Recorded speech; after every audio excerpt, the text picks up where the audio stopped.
On va se quitter ici. Alors, autant vous dire qu'on était très heureux de vous avoir avec nous. Moi aussi, bien très entendu. heureuse d'être là.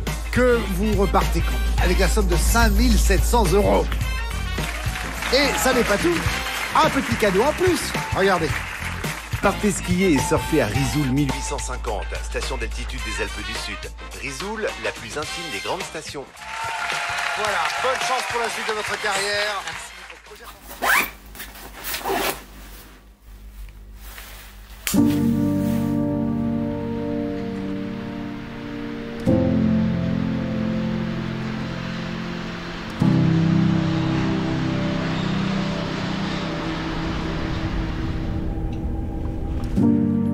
Je sais pas encore trop pourquoi je tourne cette vidéo.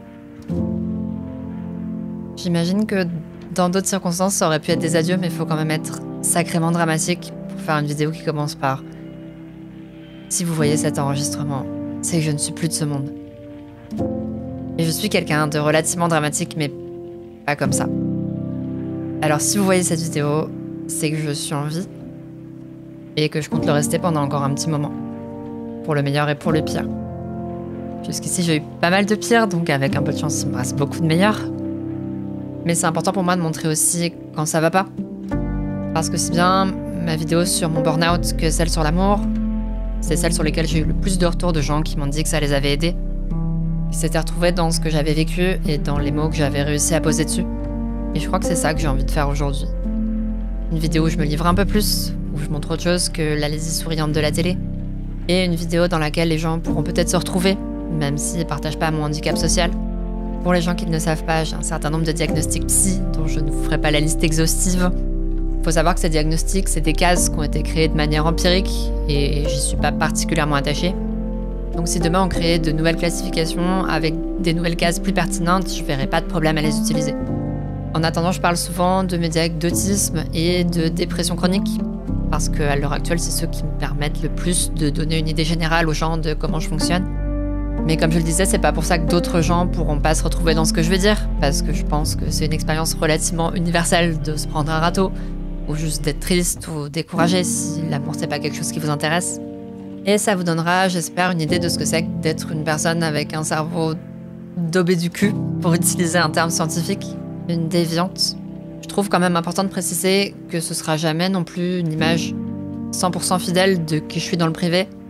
Quoi qu'il arrive, les gens sur internet vous montrent que ce qu'ils veulent vous laisser voir. C'est mon cas aussi, et partez du principe que c'est le cas de tout le monde sur YouTube ou à la télévision. C'est pour ça que j'utilise un pseudo par exemple, pour garder une certaine distance entre ma vie professionnelle et ma vie privée. Je me souviens, Antoine Daniel l'avait formulé en disant que chaque détail un peu trop intime qu'il donnait sur sa vie privée, c'était une arme qu'on risquait de retourner contre lui. Et dans un sens, c'est vrai, mais en ce qui me concerne, je sais qu'il y a peu de choses que des inconnus puissent retourner contre moi qui me feraient vraiment mal.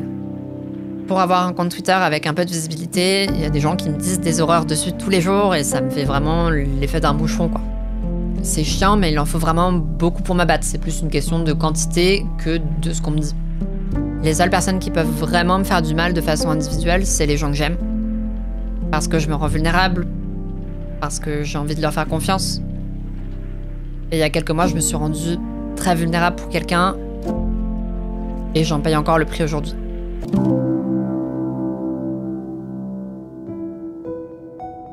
Il y a une longue période en fait après la primaire où j'ai pas eu du tout d'interaction amoureuse avec qui que ce soit. J'ai été très attristée sur le moment parce que j'ai toujours eu un peu cet idéal de une personne qui m'accompagnerait dans ma vie pendant le plus longtemps possible. Et une personne qui n'était pas toujours genrée pareil d'ailleurs, puisque je devais avoir environ 22 ans quand je me suis dit que ce serait probablement une meuf. Sauf qu'avec le recul, je me dis que j'ai eu beaucoup de chance d'échapper à ça parce que j'étais quelqu'un de très vulnérable. Et beaucoup de personnes ont profité de ma vulnérabilité, mais personne ne m'a jamais entraîné de force dans une relation. Ce qui est à mon avis la seule situation dans laquelle j'aurais pu me retrouver en couple avec quelqu'un, puisque à l'époque j'avais environ 1000 fois plus peur des gens que je n'avais envie d'un amoureux ou d'une amoureuse. C'était vraiment un truc fantasmé, mais ça me paraissait complètement impensable dès que je me retrouvais réellement face à quelqu'un de ne serait-ce que le toucher, quoi. Donc j'ai un peu vécu mes premières relations amoureuses à travers mes potes. Ils me racontaient comment ça se passait avec leur mec ou avec leur meuf. J'écoutais attentivement les trucs à faire, les trucs à pas faire, ce qui marchait, ce qui marchait pas. Et donc quand je me suis retrouvée avec plein de temps libre après la fac et que j'ai enfin pu installer Tinder et tout ça, j'avais au moins ce bagage d'avoir servi d'oreille attentive aux problèmes relationnels de mes potes. Par contre, il y avait une chose que j'avais pas prévue quand j'ai commencé non seulement à date, mais aussi à avoir des relations sociales avec des gens en dehors du cadre du boulot ou du lycée, où c'est un peu des endroits où t'es forcé de voir les gens tout le temps.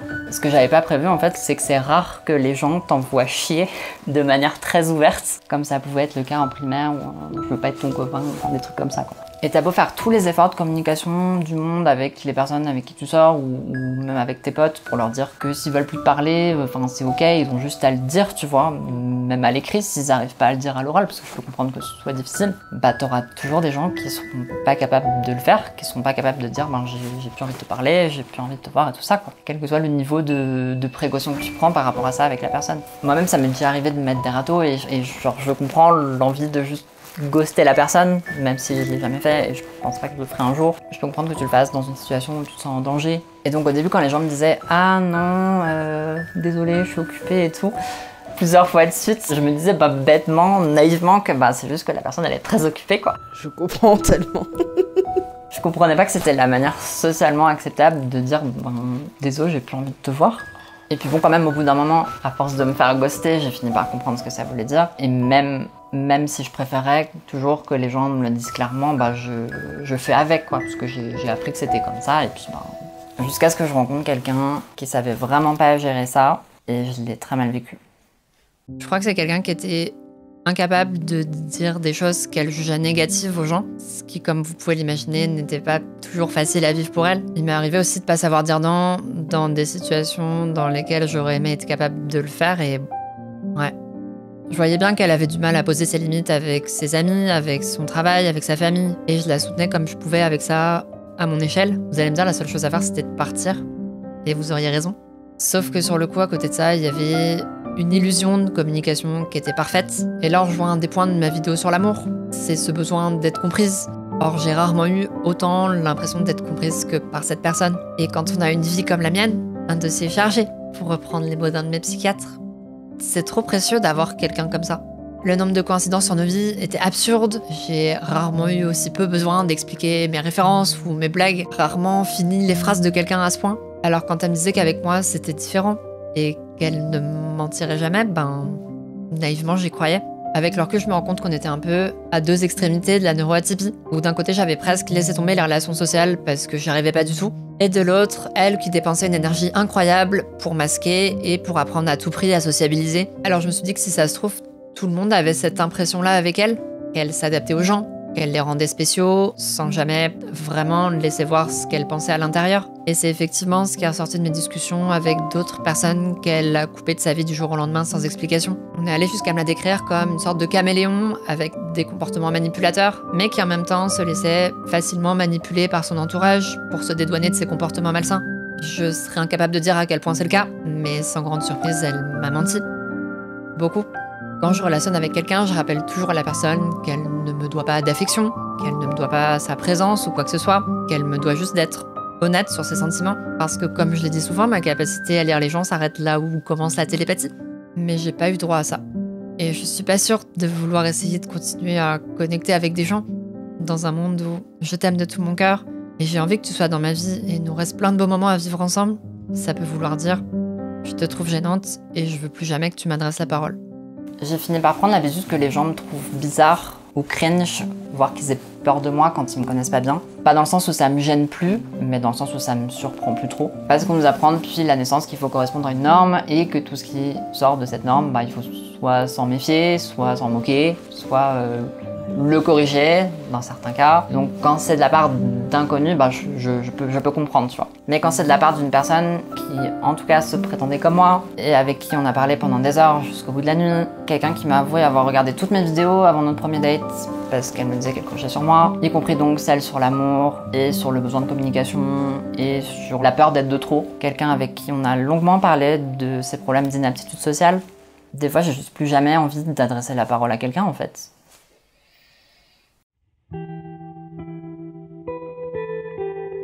Je me suis sentie trahie. J'ai eu l'impression d'être tombée amoureuse d'une personne qui n'existait pas. J'avais quand même quelques repères. Je savais qu'il y avait des choses sur sa vie qu'elle n'avait pas pu inventer. Mais en dehors de ça, je me suis dit, mais si elle m'a menti sur tel truc et tel truc, Elle a très bien pu me mentir sur absolument tout le reste. Est-ce que tout était faux depuis le début? Est-ce qu'elle va tenir les secrets que je lui ai confiés? Je me retiens volontairement d'utiliser le mot ex depuis le début de cette vidéo parce qu'elle m'a dit que c'était parfaitement normal que je l'utilise, même si on n'avait jamais été officiellement en couple. Mais est-ce qu'elle le pensait vraiment quand elle m'a dit ça? Est-ce qu'elle aurait été capable de me le dire uniquement pour pouvoir s'en servir contre moi par la suite? Est-ce que j'ai été utilisée pour du sexe? Est-ce que si j'avais dérogé à ma règle de ne jamais avoir de pratique sexuelle à risque, à moins d'avoir eu entre mes mains un test de dépistage négatif? Et je ne peux que trop vous conseiller d'adopter cette règle, quel que soit le niveau de confiance que vous accordez aux personnes avec qui vous couchez. Est-ce qu'elle aurait été capable de me mentir là-dessus aussi? Quand j'ai vu que certains de ses amis m'avaient bloqué sur les réseaux sociaux, je me suis dit mais qu'est-ce qu'elle leur a dit? À quel point est-ce qu'elle leur a menti sur moi? Et je dois vivre avec le fait que j'aurai probablement jamais les réponses à toutes ces questions, parce que même si j'avais l'occasion de les lui poser, j'aurais aucune raison de croire ce qu'elle répondra. J'ai un terrain paranoïaque de base. J'utilise le mot dans son sens courant parce que, en termes médicaux, je pense que ça se rapprocherait plus d'un trouble anxieux ou d'un PTSD ou un truc comme ça. Et c'est pas très important finalement. Je venais tout juste d'emménager dans mon appart actuel. Ça faisait 2 années de suite qu'on me forçait à déménager, ce qui, je pense, est épuisant pour n'importe qui. Et entre le déménagement et les démarches autour, j'étais déjà à bout psychologiquement. Donc quand de nulle part, elle m'a dit « Arrête de me parler, tu me mets mal à l'aise », ce qui en plus est un trigger extrêmement spécifique. J'ai complètement craqué en fait. Je sortais plus de chez moi. Je suis pas sortie de chez moi pendant 1 mois entier. Je me faisais livrer mes courses. Le raisonnement derrière ça, c'est que j'avais peur de la croiser dans la rue et qu'elle pense que je la suive.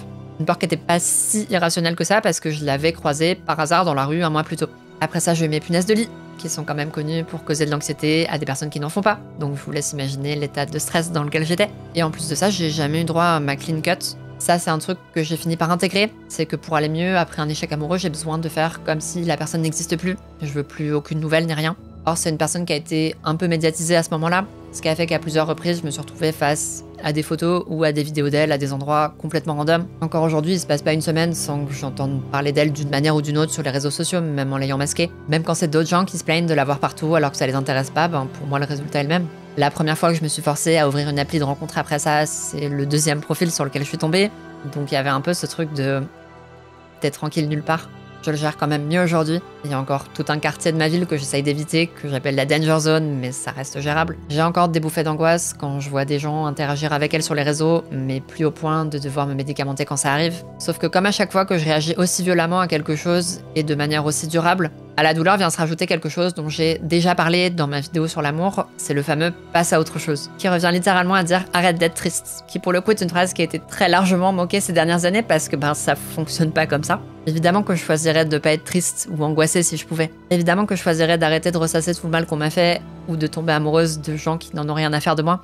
Pourtant c'est un truc que j'ai moi-même intériorisé, à force de m'entendre dire que mes émotions étaient trop fortes, que je surréagissais. Il y a une durée socialement acceptable pendant laquelle on peut être triste pour différents événements. C'est pas la même pour les deuils, c'est pas la même pour les ruptures, c'est pas la même pour les agressions. Sauf que des fois, il arrive qu'on soit pas traumatisé par une expérience universellement considérée comme horrible, ou qu'à l'inverse, on soit traumatisé, ou qu'un trauma soit réactivé par un événement a priori anodin aux yeux des autres. Alors souvent, quand c'est vos proches qui vous disent de passer à autre chose, c'est une manière maladroite d'exprimer le fait qu'ils n'aiment pas vous voir triste. Moi aussi, quand mes amis sont tristes, j'ai envie qu'ils passent à autre chose. Là où ça peut être plus surprenant, c'est quand ça vient de personnes qui ne vous apprécient pas particulièrement.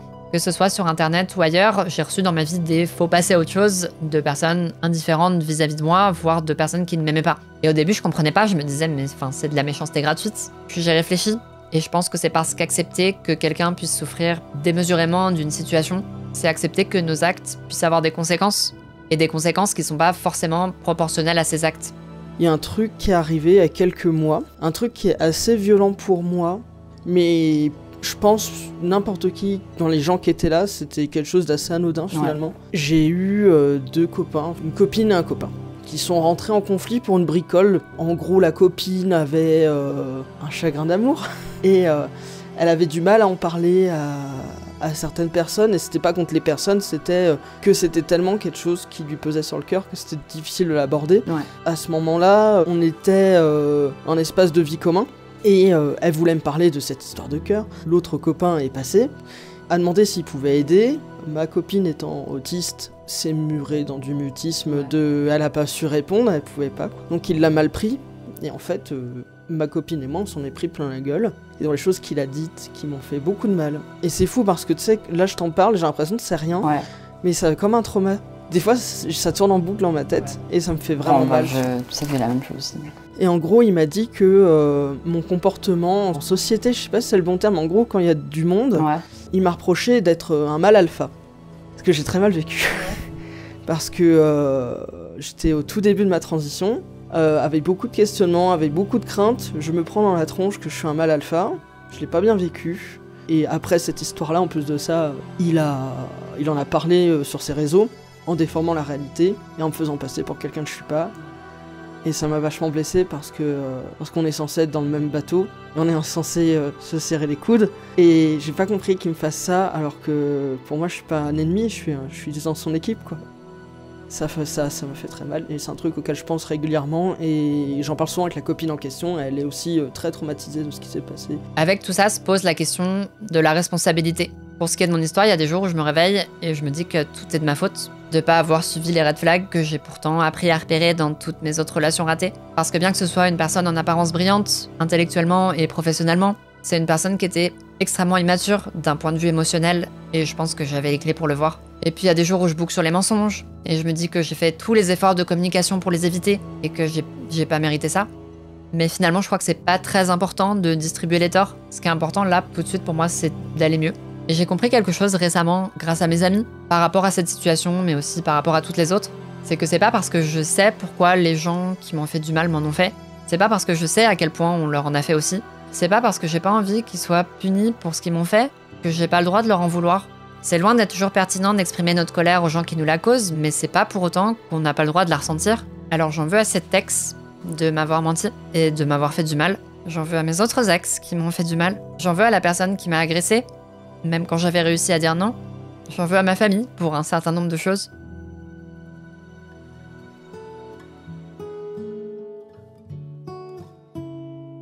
À ce stade, il me semble important de préciser que c'est pas une vidéo pour cracher sur la personne dont je viens de parler. D'ailleurs, si vous la connaissez, n'allez évidemment pas lui envoyer, ça servira à rien. Si vous la connaissez, qu'elle vous a fait du mal, n'hésitez pas à venir en DM Twitter, on a un petit club. Mais je ne parlerai plus du tout de ça dans la deuxième moitié de cette vidéo, parce que c'est important pour moi de distinguer cet événement récent, qui m'a permis de parler de plein de choses en rapport avec la maladie mentale, et mon expérience globale de la dépression, qui était là bien avant elle. J'en profite pour préciser que je fais souvent des blagues sur mes ex dans mes vidéos ou sur mes réseaux. Il faut savoir que 95% du temps, je ne parle pas de vraies personnes. C'est pas des vraies situations ou des vrais pics, c'est juste une façon d'ironiser sur ma vie amoureuse pas ouf. L'immense majorité du temps, je garde énormément d'affection pour les personnes avec qui je suis sortie, quelle que soit la manière dont ça s'est terminé, et j'espère sincèrement qu'elles vont mieux que moi, qu'elles ne sont pas en train de tourner une vidéo pour expliquer à des inconnus à quel point leur vie est nulle. Si je me suis permis de raconter ça, c'est parce que c'est avant tout le constat d'un échec personnel. De toujours pas avoir les clés pour gérer ce genre de situation de détresse, voire que ça devienne de plus en plus dur à chaque fois. Je crois que toutes ces années, je me suis trop concentrée sur mes torts, sur comment je pouvais faire mieux, comment je pouvais être une meilleure personne pour les gens que j'aimais. Et je me suis jamais vraiment demandé comment me protéger moi. Ça va faire 12 ans que je suis en dépression. C'était beaucoup plus dur au début quand j'avais pas encore commencé à analyser le millefeuille de trauma que je me traînais sans le savoir encore à l'époque. Ouais. J'ai fini par faire une TS. À l'époque, en fait, j'étais vraiment au fond du trou.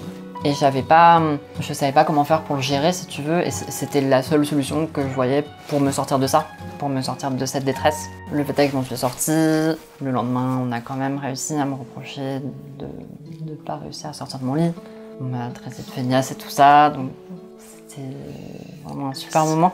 Puis après ça, je me suis graduellement fait à la sensation d'être au fond du trou. Ça a été mon quotidien pendant des années, ça l'est encore aujourd'hui par intermittence. J'ai fini par trouver une psy qui était pas trop maltraitante, qui m'a aidé un peu à démêler tout ça. Et en fait, petit à petit, au lieu d'être ce truc impulsif, si tu veux, ouais. C'est presque devenu une... En tout cas, j'avais l'impression que ça commençait à devenir une décision réfléchie, en fait. Je me disais, mais si la vie, c'est ça, c'est juste souffrir en boucle comme ça, je vais peut-être pas continuer pendant 50 ans. Alors, je m'en suis donné au moins 5. Je me suis dit, si dans 5 ans, t'es toujours au même endroit et tu vois pas le bout du tunnel, t'auras le droit de dire stop. C'était avant-hier. Je crois que paradoxalement, ça m'a aidé d'avoir cette deadline. Parce que ça me donnait un but. Je me disais, dans 5 ans, ce sera fini.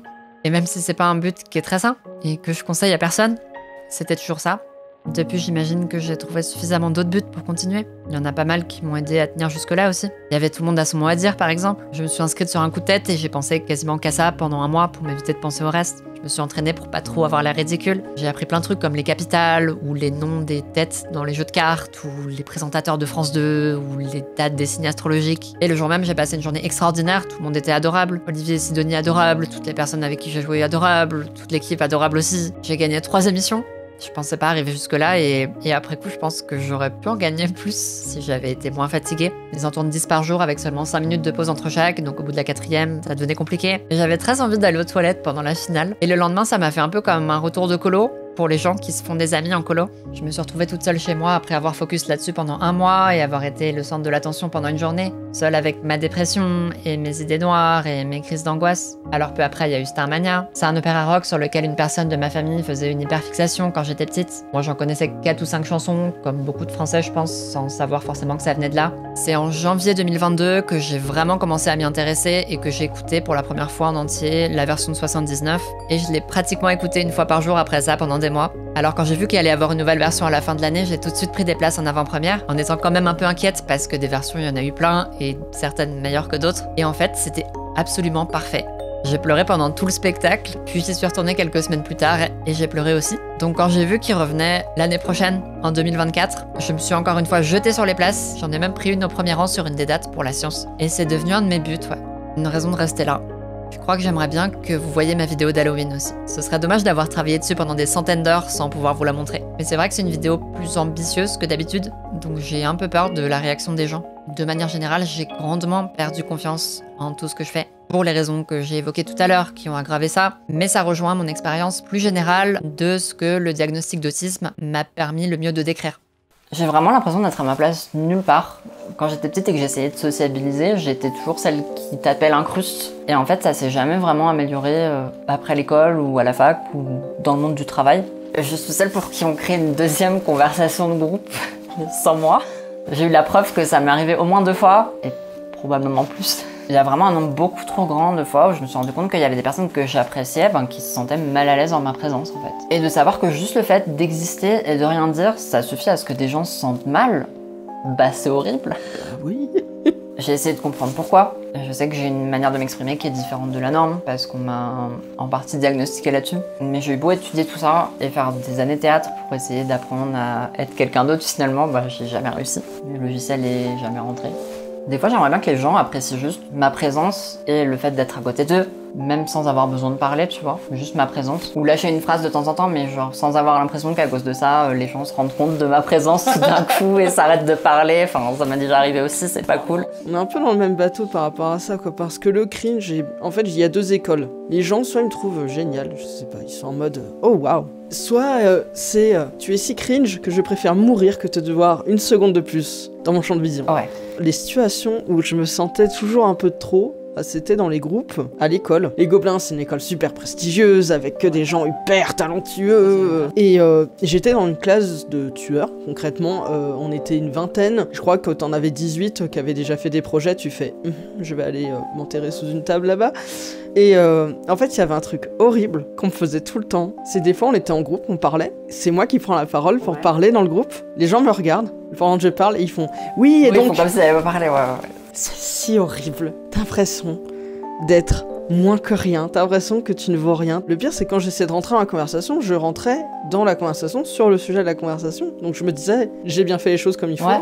Et en fait, soit c'était chiant, soit je parlais trop. Je sais pas, j'ai jamais eu la raison de pourquoi. Mais les gens, ils te regardent dans le blanc des yeux et ils tournent la tête. Tu n'existes plus. Et du coup, j'ai arrêté de parler en fait. J'écoutais. Je crois que les 3 premiers mois, j'ai essayé et après, j'étais... Ça m'est arrivé aussi de voir des gens se rencontrer en ma présence et nouer des liens en ma présence, mais sans que j'arrive à le faire. Ça m'est tellement arrivé. Voir que je présente des gens que je connaissais déjà un peu, tu vois, et qui deviennent plus amis les deux, que je ne serais jamais avec aucun des deux. C'est tellement, je relate tellement à ça. Je suis dans le même bateau que toi. C'est pour ça qu'il m'arrive de me définir avec mon diagnostic d'autisme.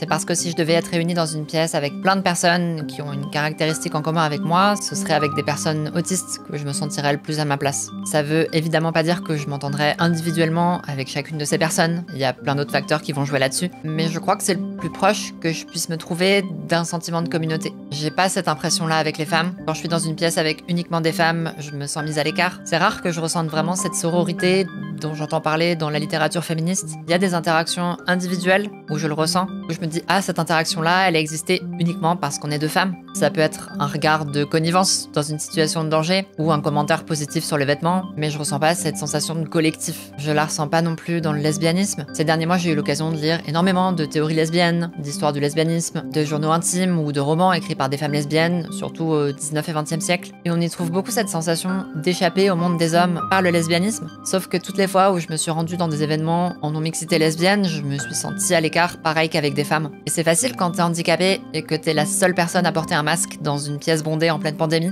parce que non seulement j'ai tendance à être amie avec des personnes à risque, mais en plus de ça, même si j'ai une chance infime de mourir du Covid, je surfe très régulièrement sur la limite de l'autonomie. Et je sais que si je développais un Covid long, cette limite elle serait dépassée, et je pourrais plus satisfaire mes besoins primaires. Ça s'est pas vraiment arrangé quand j'ai dénoncé publiquement sur les réseaux sociaux les violences que j'avais subies dans le cadre de relations avec d'autres femmes. Et j'utilise le mot violence comme euphémisme pour un autre mot en V qui plaît moins à YouTube. Il y a eu de grands posts à ce moment-là pour m'expliquer que j'aurais dû fermer ma gueule pour la bonne cause, que ces violences-là ne devaient pas être dénoncées publiquement, que c'est le rôle des associations de recueillir cette parole, des posts likés par des centaines de personnes. C'est une sensation très particulière quand les gens qui sont censés vous soutenir vous disent que vous auriez dû fermer votre gueule sur une agression que vous avez subie. Je suis pas certaine que ça aide vraiment à convaincre les futures victimes de se confier sur ce qu'elles ont vécu. Des victimes qui ont parfois les réseaux sociaux comme principale fenêtre d'ouverture sur le monde, en particulier si elles sont handicapées, ou en ruralité, ou encore dans le placard. Et elles vont pas faire la démarche de venir vous voir en asso, ou même de vous envoyer un mail, ou de vous appeler au téléphone. La plupart du temps, elles savent même pas que vous existez. Pour en revenir à cette histoire de communauté, on pourrait bien sûr imaginer une pièce remplie de femmes lesbiennes, handicapées, autisto-compatibles, dans laquelle je me sentirais sûrement à ma place, mais c'est pas un groupe suffisamment distinct dans la sphère politique, ou médiatique, ou culturelle, pour qu'il se crée vraiment un sentiment de communauté. Donc évidemment, comme s'entend exclu comme ça, c'est difficile de me rassurer par rapport à mon travail. Même la série dans laquelle je joue, qui raconte littéralement mon histoire de femme handicapée qui cherche sa place dans la société, qui cherche à comprendre les codes de l'amitié et des relations amoureuses, qui passe son temps à se battre pour qu'on reconnaisse ses qualifications professionnelles. Même là-dedans, je me sens pas complètement à ma place.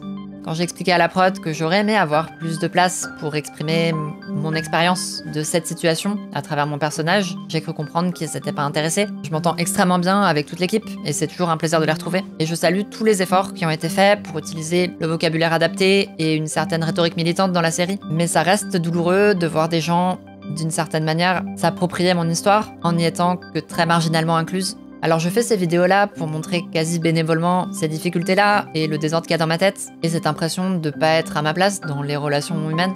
Il y a par exemple une injonction quand on est dans sa vingtaine et peut-être après, je sais pas, de profiter de sa jeunesse. Et profiter en fait, pour beaucoup de personnes qui le disent, j'ai l'impression que ça veut dire consommer un maximum de gens. Et en particulier de manière sexuelle. On pourrait penser que c'est quelque chose qui concernerait davantage les hommes, mais la beauté du sexisme, c'est qu'on peut à la fois slut-shamer les femmes qui couchent avec trop de gens, et leur donner de la FOMO en leur disant « profite tant que tu peux parce qu'après, plus personne voudra de toi ». Et il m'est arrivé de me forcer à date à cause de ça. Même à des moments où je me remettais d'une rupture et où j'étais absolument pas prête à me remettre en couple, je cherchais quand même des plans cul, par peur de regretter de pas avoir assez profité après. Sauf que je suis absolument pas faite pour ça. Les relations que je noue, c'est toutes des relations qui me marquent à vie, certaines en bien, certaines en moins bien. Et donc cette idée d'utiliser les gens, puis de les jeter à la poubelle comme un mouchoir sale quand on n'en a plus l'utilité, ça a l'air extrêmement pratique d'être capable de faire ça, mais je me sens pas à ma place là-dedans. Je suis consciente que ça peut paraître un peu réac comme constat, mais contrairement à beaucoup de personnes que j'entends parler de ça, je le considère pas comme un mal du 21e siècle qui serait apparu avec la culture du swipe ou quoi. Parce que pour avoir lu une cinquantaine de romans classiques sur un coup de tête ces derniers mois, c'est un truc que j'ai retrouvé partout et tout le temps. La poésie romantique déjà, c'est bourré de mecs qui disent à leur crush de coucher avec eux parce qu'après elles sont trop moches. Et cette histoire de pas dire les choses en face, que ce soit chez Aragon, chez Proust, chez Flaubert, que ce soit en amitié ou en amour, les gens sont hypocrites et passent leur temps à s'exploiter les uns les autres. J'ai pas la prétention de penser que je l'ai jamais fait parce que je baigne là-dedans depuis que je suis toute petite et donc j'en suis forcément un peu coupable aussi. Mais en fait, c'est une raison de plus pour arrêter de relationner avec des gens parce que j'ai pas envie qu'ils me traitent comme de la merde, mais j'ai pas envie de risquer de les traiter comme de la merde non plus. Dans ma vie, j'ai l'impression que j'ai commencé à stagner dans une espèce de rien après mes 24 ans. Je préparais le PVT, qui est le permis vacances-travail, pour partir au Canada. Et le moment où j'aurais pu l'avoir, j'ai été face à un choix. C'était soit je partais au Canada sans aucune expérience professionnelle, et je voyais bien ce qui se passe, où j'acceptais un poste qui avait l'air super cool sur Paris qu'on me proposait. Et j'ai accepté le poste. Donc j'ai travaillé, je suis entré dans la vie active, j'ai fait mes trucs. En fait, j'étais dans une routine qui avait pas trop de saveur.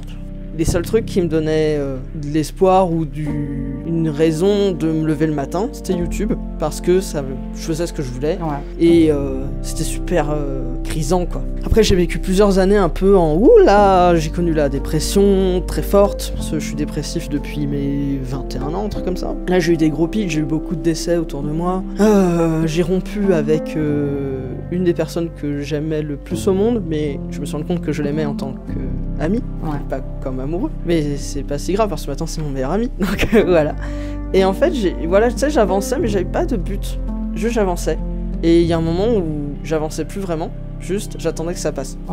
Et en fait, il y a eu le Covid, et je l'ai eu. Et je l'ai eu de façon assez agressive, alors pas suffisamment agressive pour que je sois hospitalisé, mais très agressive. Et je t'avoue que j'ai un peu cru que j'allais y rester. Et ça m'a un peu secoué les puces, parce que je me suis dit, putain, en fait, je sais pas pourquoi j'avais besoin de ça, pour me rappeler que la vie, ça tient pas grand-chose. Et qu'en fait, ma vie, j'étais en train de la regarder passer devant mes yeux, mais je faisais rien de ce que je voulais vivre vraiment. Et pendant toute la période du confinement, en fait, ce que j'ai trouvé agréable, c'est que en tout cas, moi, dans mon cas, j'étais cloîtré chez moi.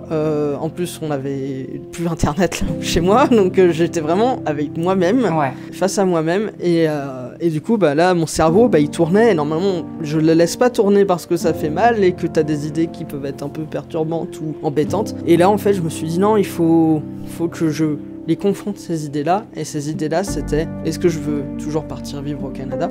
Et est-ce que je veux assumer ma transition de genre? C'était les deux sujets les plus douloureux de mon existence, et c'était deux sujets que j'arrivais pas à confronter. Donc là, j'ai pris le temps de les confronter. Pour le départ au Canada, c'est un sujet que j'ai confronté avec mon père, et on a parlé, et il m'a dit « mais il faut que tu partes, je te chasse pas, moi je suis triste que tu partes, mais c'est pour toi, faut que tu partes, parce que tu vas te réveiller dans 10 ans, tu vas avoir que des regrets. Même si c'est pour échouer, au moins t'auras essayé. » À partir de là, j'ai relancé les démarches pour le fameux PVT, que j'ai fini par obtenir littéralement à la dernière seconde, c'était une grosse surprise. Et de l'autre côté, j'ai confronté ma dysphorie de genre et mes questionnements sur la transition avec mon meilleur ami, qui est du coup mon ex. Et il m'a dit, depuis que je te connais, ça te trotte dans la tête. À chaque fois que tu abordes le sujet, tu le fais reculer 10 pas plus loin. Et là, ça serait bien quand même que tu confrontes au moins ce projet-là, on va dire, en allant dans des associations de personnes concernées.